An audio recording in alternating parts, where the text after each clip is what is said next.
اعوذ باللہ من الشیطان الرجیم بسم اللہ الرحمن الرحیم۔ شرح صحیح مسلم کتاب الطہارہ، ایک وضو سے متعدد نمازیں پڑھنے کے دلائل۔ اب ایک وضو کے ساتھ جس نے صبح وضو کیا ہے اس کے ساتھ وہ کتنی نمازیں پڑھ سکتے ہیں، یا ظہر کے وقت اس نے وضو کیا ہے تو کتنی نمازیں اسے ایک وضو کے ساتھ پڑھ سکتے ہیں۔ اب اس کی تفصیل ہے آگے۔ علامہ یحییٰ بن شرف نووی لکھتے ہیں، اس حدیث میں بیان ہے کہ جب تک انسان بے وضو نہ ہو متعدد فرائض اور نوافل ایک وضو کے ساتھ پڑھ سکتے ہیں۔ بعض علماء نے آیت وضو سے یہ استدلال کیا ہے کہ ہر نماز کے لیے نیا وضو کرنا ضروری ہے، کیونکہ اللہ تعالیٰ نے فرمایا جب تم نماز پڑھنے کا ارادہ کرو تو چہرہ، ہاتھ اور پیر دھو اور سر کا مسح کرو۔ اس کا جواب یہ ہے کہ یہاں بے وضو ہونے کی قید مراد ہے، یعنی جب تم نماز پڑھنے کا ارادہ کرو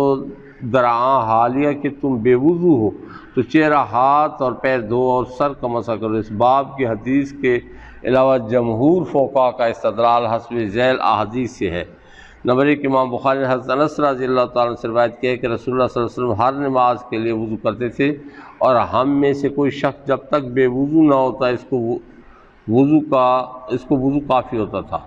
نمبر دو، امام بخاری نے سوید بن نعمان سے روایت کیا ہے کہ رسول اللہ صلی اللہ علیہ وسلم نے عصر کی نماز پڑھی، پھر وضو کے بغیر مغرب کی نماز پڑھی، اور اسی طرح جن احادیث میں عرفہ اور مزدلفہ میں دو نمازوں کو ایک وقت میں جمع کر کے پڑھنے کی ہدایت کی گئی ہے، اور یوم خندق میں قضاء نمازوں کو جمع کر کے پڑھنے کی احادیث ہیں، اور سفر کے موقع پر نمازیں جمع کر کے پڑھنے کی احادیث ہیں۔ تاہم نیا وضو کر کے نماز پڑھنا بالاتفاق مستحب ہے۔ اس حدیث میں یہ تصریح ہے کہ نبی پاک صلی اللہ علیہ وسلم افضل طریقہ پر عمل کرنے کے لیے ہر نماز کے لیے وضو کرتے تھے، اور بیان جواز کے لیے آپ نے فتح مکہ کے موقع پر ایک وضو سے کئی نمازیں پڑھیں۔ 3 بار ہاتھ دھونے سے پہلے پانی کے برتن میں ہاتھ ڈالنے کی کراہت۔ حضرت ابو ہریرہ رضی اللہ تعالیٰ بیان کرتے ہیں کہ رسول اللہ صلی اللہ علیہ وسلم فرمایا جب تم میں سے کوئی شخص نیند سے بیدار ہو تو اس وقت تک برتن میں ہاتھ نہ ڈالے جب تک اپنے ہاتھ کو 3 بار دھو نہ لے، کیونکہ اس کو نہیں معلوم کہ اس کے ہاتھ نے رات کہاں گزاری ہے۔ امام مسلم فرماتے ہیں ایک اور سند کے ساتھ بھی یہ روایت معمولی لفظی تغیر کے ساتھ منقول ہے۔ ایک اور سند کے ساتھ حضرت ابو ہریرہ رضی اللہ تعالیٰ عنہ سے حسب ذیل یہ روایت منقول ہے۔ حضرت ابو ہریرہ رضی اللہ تعالیٰ عنہ بیان کرتے ہیں کہ نبی اکرم صلی اللہ علیہ وسلم فرمایا کہ تم میں سے جب کوئی شخص بیدار ہو تو پانی کے برتن میں ہاتھ ڈالنے سے پہلے اپنے ہاتھ کو 3 بار دھو لے، اس لیے کہ وہ نہیں جانتا کہ نیند میں اس کا ہاتھ کہاں رہا ہے۔ امام مسلم فرماتے ہیں حضرت ابو ہریرہ رضی اللہ تعالیٰ عنہ سے دیگر اسانید کے ساتھ جو احادیث مروی ہیں ان میں صرف دھونے کا تذکرہ ہے، 3 بار دھونے کا ذکر نہیں ہے۔ باب مذکور سے استنباط شدہ مسائل۔ علامہ یحییٰ بن شرف نووی لکھتے ہیں امام شافعی اور دیگر فقہاء رحمہ اللہ نے بیان کیا کہ رسول اللہ صلی اللہ علیہ وسلم نے فرمایا سونے والا نہیں جانتا کہ اس کے ہاتھ نے رات کہاں گزاری ہے۔ اس کا معنی یہ ہے کہ اہل حجاز پتھروں سے استنجا کرتے تھے، اور ان کے شہر میں بہت گرمی پڑتی تھی، اور جب وہ سوتے تو پسینہ آتا تھا، اور سونے والے کو یہ خدشہ ہوتا تھا کہ سوتے وقت اس کا ہاتھ استنجا کی جگہ لگا ہوگا اور گیلی نجاست اس کے ہاتھ پر لگی ہوگی، اس لیے اس حدیث سے حسب ذیل مسائل مستنبط ہوتے ہیں۔ جب قلیل پانی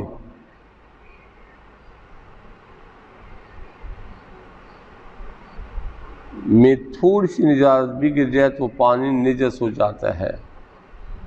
خواہ نجاست سے اس پانی کے رنگ، بو اور ذائقے کو تبدیل نہ کرے۔ نمبر 2، کسی نجس چیز کو پاک کرنے کے لیے 7 بار دھونا ضروری نہیں ہے، بلکہ 3 بار دھونے سے وہ چیز پاک ہو جاتی ہے۔ نمبر 3، جس چیز میں نجاست کا وہم ہو اس کو بھی دھونا مستحب ہے۔ نمبر 4، عبادت میں احتیاط پر عمل کرنا مستحب ہے۔ نمبر 5، جن چیزوں کو صراحتاً ذکر کرنا ہے بے حیائی ہو ان کا کنایہ سے ذکر کرنا چاہیے، کیونکہ رسول اللہ صلی اللہ علیہ وسلم نے یہ نہیں فرمایا کہ ہو سکتا ہے نیند میں اس کا ہاتھ ذکر یا دبر پر لگا ہو، بلکہ یہ فرمایا وہ نہیں جانتا کہ اس کے ہاتھ نے رات کہاں گزاری۔ اس حدیث سے یہ بھی معلوم ہوا کہ کثیر پانی کے لیے قلتین 2 گھڑے کی مقدار پانی معیار نہیں ہے، کیونکہ رسول اللہ صلی اللہ علیہ وسلم نے مطلقاً ہاتھ دھونے کا حکم دیا ہے۔ یہ نہیں فرمایا کہ اگر پانی قلتین سے کم ہو تو پھر ہاتھ دھونا۔ باب 101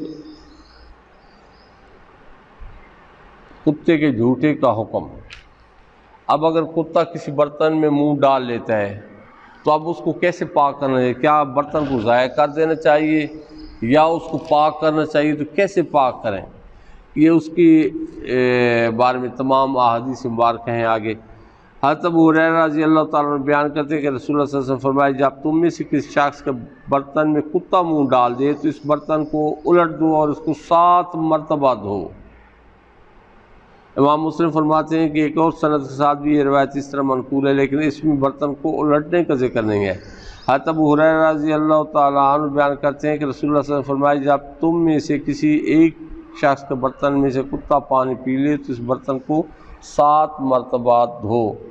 حضرت ابو ہریرہ رضی اللہ تعالیٰ بیان کرتے ہیں کہ رسول اللہ صلی اللہ علیہ وسلم فرمایا کہ جب کتا تمہارے کسی برتن میں منہ ڈال دے تو اس کو پاک کرنے کا طریقہ یہ ہے کہ اس کو 7 مرتبہ دھو اور پہلی بار مٹی سے صاف کرو۔ حضرت ابو ہریرہ رضی اللہ تعالیٰ حضرت محمد صلی اللہ علیہ وسلم سے متعدد احادیث بیان کی، اعظم جملہ ایک یہ حدیث بھی ہے کہ رسول اللہ صلی اللہ علیہ وسلم فرمایا کہ جب کتا تمہارے کسی برتن میں منہ ڈال دے تو اس کو پاک کرنے کا طریقہ یہ ہے کہ اس کو 7 مرتبہ دھو۔ حضرت عبداللہ بن مغفل بیان کرتے ہیں کہ رسول اللہ صلی اللہ علیہ وسلم صحابہ کرام رضی اللہ تعالیٰ عنہ کو کتوں کے قتل کرنے کا حکم دیا، پھر فرمایا انہیں کتوں کے قتل کرنے سے کیا ملے گا؟ پھر شکار کے لیے اور مویشیوں کی حفاظت کے لیے کتے رکھنے کی اجازت مرحمت فرمائی اور فرمایا جب کتا برتن میں منہ ڈالے تو اس کو 7 مرتبہ دھو اور 8ویں مرتبہ اس کو مٹی سے دھو۔ امام مسلم نے حضرت عائشہ صدیقہ رضی اللہ تعالیٰ عنہ سے ایک روایت ذکر کی ہے جس میں آپ صلی اللہ علیہ وسلم نے شکار کرنے مویشیوں کی حفاظت اور کھیتوں کی حفاظت کے لیے کتوں کے رکھنے کی اجازت دی ہے۔ کتوں کے جھوٹے برتن کو پاک کرنے کے متعلق ائمہ ثلاثہ کا نظریہ۔ علامہ یحییٰ بن شرف نووی شافعی لکھتے ہیں اس باب کے احادیث سے یہ معلوم ہوا کہ جس برتن میں کتا منہ ڈال دے وہ نجس ہو جاتا ہے اور اس کو 7 مرتبہ دھونا واجب ہے۔ یہ ہمارا فقہ شافعیہ امام مالک امام احمد اور جمہور فقہ کا مسلک ہے۔ امام ابو حنیفہ نے کہا اس برتن کو 3 مرتبہ دھونا کافی ہے۔ علامہ دشتانی ابی مالکی لکھتے ہیں قاضی ایاز مالکی نے کہا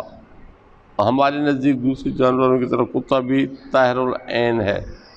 اور اس کے جھوٹے برتن کو دھونے کا حکم تاب دیا ہے۔ امام شافعی امام ابو حنیفہ عبد الملک اور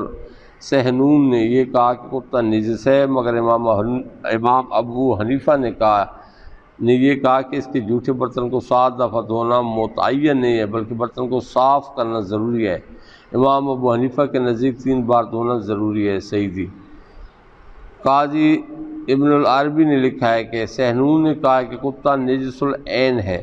علامہ ابن قدامہ حنبلی لکھتے ہیں کتے اور خنزیر کے جھوٹے برتن کے متعلق بالاتفاق مذہب یہ ہے کہ اس کو 7 مرتبہ دھونا واجب ہے۔ ان میں سے پہلی بار مٹی سے دھویا جائے اور یہی امام شافعی کا قول اور امام احمد سے ایک